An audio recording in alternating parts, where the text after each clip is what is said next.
on audition, and I hope we pass the audition. Hey, look who's here. It's Randy from the Ventura Harbor Comedy Club. Hey, Perry. Oh, man, it is good to be here, Perry. I got to tell you, this is our biggest week ever. I'm happy, man. We are rolling into this weekend with the one and only Bobby Slayton. Bobby Slayton, the pitbull of comedy, ladies and gentlemen. Bobby Slayton, you've seen him in Dreamgirls. You've seen him in The Rat Pack, Mind of the Married Man. Bobby Slayton's got his own special coming out on Showtime on March 4th called Born to Be Bobby, and you can buy his 3 CDs, and he's happy to be here. I got to go. Does his own intro. Does his own intro. Wow. You know what? But what are his credits? That's what... We don't have a lot of time, so I want to get down to it. You know, it's so funny because I've been in Vegas for 2 years, and now I'm back on the road working. And, you know, it's interesting, too, because I've been married for 22 years, which with the wind chill factor is like 122.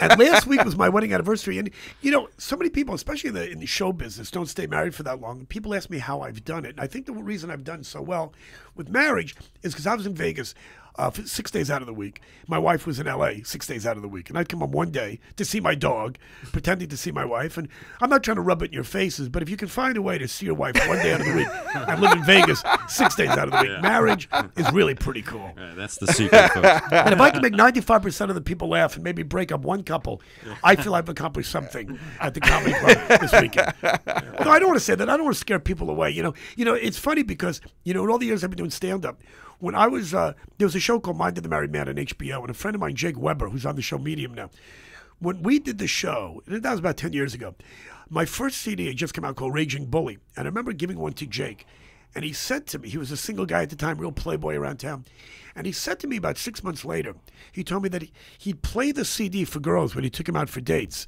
And if they laughed, he knew he had a shot with them. And if they didn't laugh, he knew he'd never ask them out again. The fact that a guy was using my CD as a gauge to see if he could get chicks, I think that's pretty cool.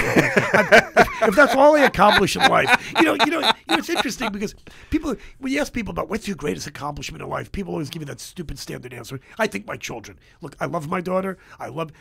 Children are great, but anybody can have a child. I mean, it's really not that hard. You know, you just have to get drunk one night and pretty much, you know the rest. I don't have to tell you. But to accomplish something like breaking up a couple or using your CD as a sexual barometer, that's an accomplishment in my life. I think that's pretty cool. That's all I have. If that's what people remember, that'd be great. That's what I admire about Bobby Slayton. He sets the bar high. But, you know what's great about playing rock and roll stations, too, is coming on here. You know, when you play classic rock, contemporary rock, you know, I do so much radio now. Like, you know, later I'm going to do a Spanish-speaking station, so I can't do the Mexican jokes. And then you do a rap station and the hip-hop stations. You got to be careful about the racial humor so you don't get killed. I think this audience is probably the coolest audience. This is the kind of people that watch VH1, Showtime, HBO. They get, you know, nose rings, tattoos, do drugs. This is my basic audience.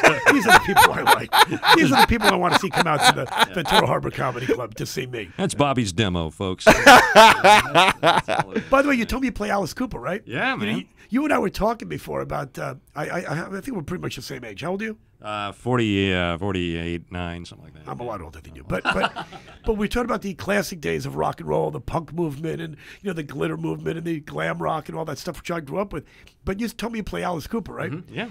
Do you know when I was in high school back in the 70s, and when Alice Cooper was really kind of cool, I mean, I still like him. He's a friend of mine. But when he was really scary, when you thought, you know, a guy named Alice Cooper. I mean, this is before Kiss and Marilyn Manson, and he was Alice Cooper.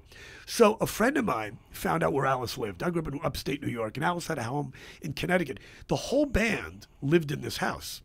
And we drove up to the house, and I swear to God, maybe I'm embellishing a little bit. We went up to the house, we found out where Alice lived, and it looked just like 1313 Mockingbird Lane. I think it was like a sunny day, and you got to his house, and there were like clouds, and really, there was a fountain in the front yard, and the head was missing, and there were crows. It was like Halloween. It was like Norman Bates' house, or, you know, like Boo Radley from To Kill a Mockingbird. It was scary.